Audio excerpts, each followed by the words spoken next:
ગુજરાતના બિઝનેસમેન માટે સબસિડીની બે પાવરફુલ સ્કીમ અત્યારે અવેલેબલ છે. કેન્દ્ર સરકારની પીએમઈજીપી સ્કીમ કે જે હમણાં જ એનું પોર્ટલ 2.0 લોન્ચ કરવામાં આવ્યું અને ગુજરાત સરકારની વિકસિત ગુજરાત ઇન્ડસ્ટ્રીયલ પોલિસી 2026. તો અત્યારે આપણે સમજીએ એવા 15 ડિફરન્સ કે જેને અન્ડરસ્ટેન્ડ કરવાથી તમે ડિસાઇડ કરી શકશો કે તમારા માટે કઈ સ્કીમ બેસ્ટ છે. સૌથી પહેલા પીએમઈજીપી ફક્ત ને ફક્ત પ્રોપ્રાઇટરશિપ ફોર્મ હોય ને એને જ મળી શકે, જ્યારે વિકસિત ગુજરાત સ્કીમમાં એવું નથી. પીએમઈજીપી જે સ્કીમ છે ફક્ત ને ફક્ત માઇક્રો એન્ટરપ્રાઇઝને જ લાગુ પડે, જ્યારે વિકસિત ગુજરાત ઇન્ડસ્ટ્રીયલ જે પોલિસી છે એમાં કોઈ પણ કેટેગરીમાં તમે કેમ નથી, તમને સબસિડીનો બેનિફિટ મળી શકશે. પીએમઈજીપીમાં ફક્ત ને ફક્ત નવી પેઢી હોવી જરૂરી છે, જ્યારે વિકસિત ગુજરાત પોલિસીમાં એવું નથી. ચોથા નંબર ઉપર પીએમઈજીપીમાં મિનિમમ 15% અને મેક્સિમમ 35% સુધી સબસિડીનો બેનિફિટ મળી શકે, જ્યારે વિકસિત ગુજરાત મિનિમમ 35% અને મેક્સિમમ 45% સુધી, અને જો તમે સ્પેશિયલાઇઝ સેક્ટરમાં આવતા હોય તો 50% સુધી સબસિડીનો બેનિફિટ મળી શકશે. પીએમઈજીપીમાં તમારી ઉંમર 18 વર્ષ કે તેનાથી વધારેની હોવી જોઈએ અને તમે 8 પાસ હોવા ફરજિયાત છે, જ્યારે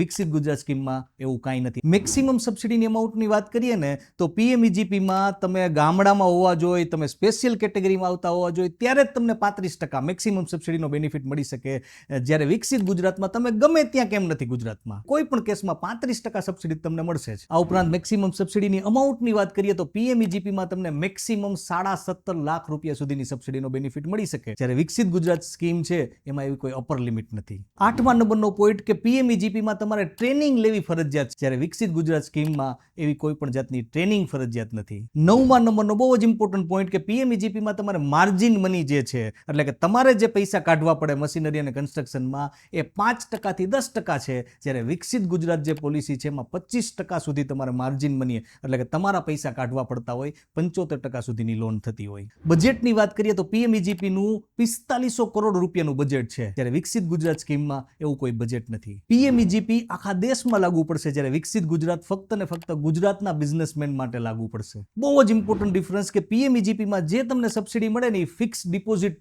તરીકે મળે અને 3 વર્ષ સુધી તમે એ વિડ્રો ના કરી શકો, જ્યારે વિકસિત ગુજરાત સ્કીમમાં એવું નથી કે પીએમઈજીપી માટે તમારે પીએમઈજીપી પોર્ટલ 2.0 પર જઈ અને ત્યાંથી અપ્લાય કરવાનું રહેશે, જ્યારે વિકસિત ગુજરાત પોલિસી માટે તમારે આઈએફપી પોર્ટલ જે છે ગુજરાત સરકારનું ત્યાં જઈને તમારે અપ્લાય કરવાનું રહેશે. એપ્લિકેશનની આપણે વાત કરીએ તો પીએમઈજીપીમાં ક્વિકલી અપ્લાય કરવું પડે, કારણ કે ફીફો મેથડથી ત્યાં લાગુ પડે, ફર્સ્ટ ઇન ફર્સ્ટ આઉટ, જ્યારે વિકસિત ગુજરાત સ્કીમ 5 વર્ષ માટે લાગુ રહેવાની છે. પીએમઈજીપી માટે તમારે લોન લેતા પહેલા અપ્લાય કરવું પડે, જ્યારે વિકસિત ગુજરાતમાં તમારે લોન લીધા પછી અપ્લાય કરવાનું છે. અહીંયા તમે બેમાંથી કોઈ પણ એક સ્કીમનો જ બેનિફિટ લઈ શકશો. આ પીએમઈજીપીની ગાઈડલાઈનમાં ક્લિયર કટ લખેલું છે.